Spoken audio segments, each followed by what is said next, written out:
नमस्कार, मैं हूं आपके साथ विभा उपाध्याय और आप सभी दर्शकों का अन्नदाता कार्यक्रम में स्वागत करती हूं। हमारे देश का किसान जन का पोषक है, वो श्रम का देवता है, अन्नदाता है। उसमें ही भारत की आत्मा निवास करती है और ऐसे ही किसानों की प्रगति के लिए हम खेती बाड़ी से जुड़ी हुई बहुत सी नई लाभकारी जानकारियां हर रोज सुबह लेकर आते हैं। तो चलिए कार्यक्रम शुरू करने से पहले देखते हैं क्या है आज के अन्नदाता में। अलसी की करें वैज्ञानिक तकनीक से खेती।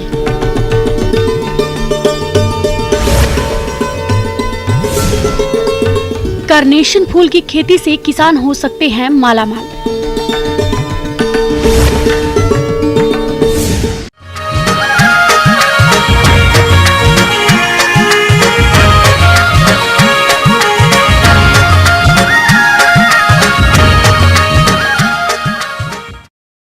किसान भाइयों, अलसी बहुमूल्य औद्योगिक तिलहनी फसल है।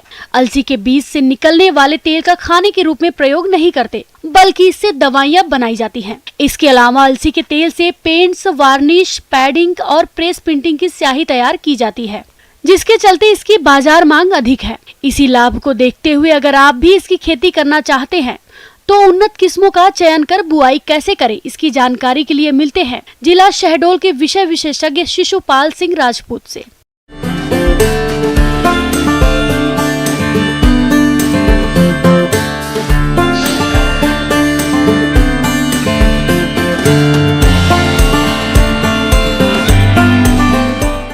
आपको अलसी की फसल के बारे में कुछ उन्नत तकनीकी जानकारी देना चाहता हूँ। अलसी एक अपनी रबी की फसल है जो कि तिलहनी फसल है।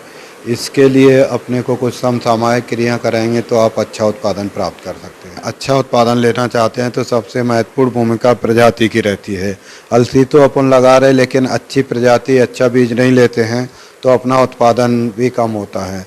तो इसकी कुछ उन्नतशील प्रजाति हैं, उनके बारे में मैं आपको बताना चाहता हूं। जैसे कि अपनी है जो मुख्य वैरायटी है, इसमें शेखर है, गौरव है, शीला है, आपकी रसीम है, जीवन है, मीरा है। ये अच्छा उत्पादन देती हैं और अपने क्षेत्र के लिए अच्छी वैरायटी हैं। इन्हीं का चयन करें तो आपका उत्पादन अच्छा प्राप्त होगा। किसान भाइयों, अलसी की फसल के लिए काली, भारी और दोमट मिट्टियां उपयुक्त होती हैं। अधिक उपजाऊ मृदाओं की उपेक्षा मध्यम उपजाऊ मृदाएं अच्छी समझी जाती हैं। इसके अलावा भूमि में उचित जल निकास का प्रबंध होना जरूरी होता है। अलसी का अच्छा अंकुरण प्राप्त करने के लिए खेत भुरभुरा और खरपतवार रहित होना चाहिए। इसके लिए खेत को तैयार करने के लिए 2 से 3 बार हैरो चलाकर जुताई करें। इसके बाद ही कल्टीवेटर से जुताई करके पाटा लगाना आवश्यक है, जिससे नमी संरक्षित रह सके। अपन बात करें तो इसमें अगर अपने पास जैविक खाद है, गोबर की पकी हुई अच्छी खाद है, वर्मी कंपोस्ट है, वो 10 टन के लगभग होना चाहिए प्रति हेक्टेयर। तो उर्वरक अपने को बहुत ही कम डालने की आवश्यकता होती है। अगर नहीं भी डालें तो भी अपना अलसी उत्पादन दे देती है। इसके साथ साथ अपन बात करते हैं फर्टिलाइज़र और बीज दर की। फर्टिलाइज़र एक में 30-60-30 अपन NPK उपयोग करते हैं। और दूसरी चीज़ यह है कि अपने को ज़्यादातर उर्वरक मिट्टी परीक्षण करवा के उनके अनुशंसा के आधार पर ही करना चाहिए।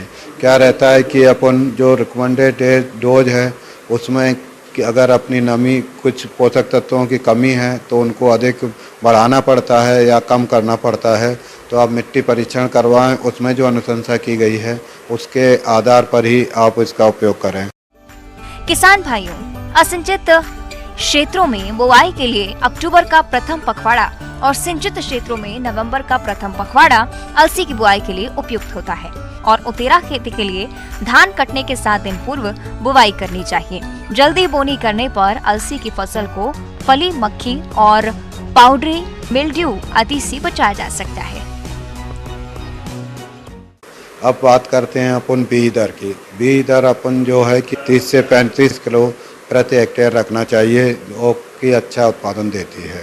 अब अपन बात करते हैं इसमें बीजोपचार का। बीजोपचार बहुत ही आवश्यक फसल में रहता है।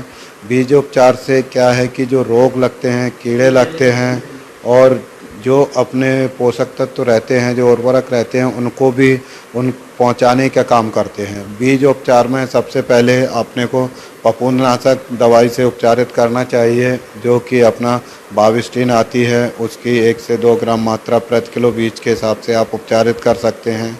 उसके बाद अपना कीटनाशक से उपचारित करना चाहिए, जिसमें क्लोरोपाइरीपास है, आपकी थायमेथाक्साम है, इनका अपन 1 से 2 ml मात्रा बीज उपचार कर सकते हैं। और सबसे महत्वपूर्ण रहता है कल्चर से उपचारित करना। इसमें अपने को PSB और राइजोबियम कल्चर से उपचारित करना चाहिए, जिनकी 5 ग्राम मात्रा प्रति किलो बीज के हिसाब से आप उपचारित कर लेते हैं।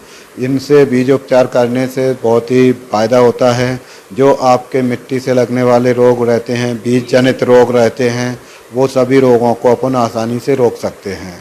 और इनकी कतार से कतार जो आपका पौधे से पौधे की दूरी रहते हैं 30 से 35 सेंटीमीटर रखना चाहिए, और इसकी गहराई भी ज़्यादा नहीं रखना चाहिए, 3 से 5 सेंटीमीटर गहरा पौधा रखना चाहिए। कतार में बोनी करने से ये फ़ायदा रहता है कि अपनी जो फसल रहती है वो उचित स्थान पर रहती है, बीज दर भी कम लगता है, और आपके क्या कहते हैं खरपतवार भी कम होते हैं।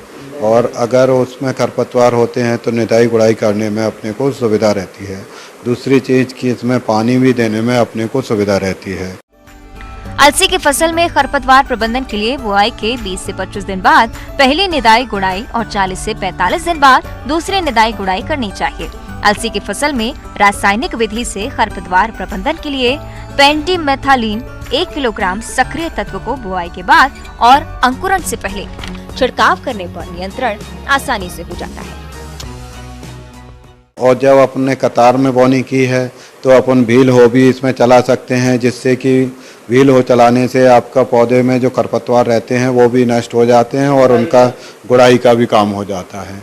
अब खरपतवार के बाद बात करते हैं सिंचाई की। इसमें पानी की तो आवश्यकता होती है, लेकिन इतनी ज़्यादा नहीं होती।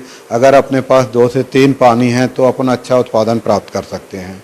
तो अगर 3 पानी उपलब्ध हैं तो पहला ब्रांचिंग निकलते समय 25 से 30 दिन पर सिंचाई कर देना चाहिए, दूसरी फ्लावरिंग आने से पहले करना चाहिए, और तीसरी दाना भरते समय। तो 3 सिंचाई अगर उपलब्ध है तो इस समय सिंचाई करें। अगर 2 सिंचाई उपलब्ध हैं तो अपन ने पहली ब्रांचिंग बनते समय, दूसरा दाना भरते समय सिंचाई करना चाहिए। और अगर अपने पास एक ही पानी उपलब्ध है तो अपने को ब्रांचिंग के समय ही सिंचाई कर देना चाहिए, तो भी अपना उत्पादन हो जाता है। किसान भाइयों, अभी तक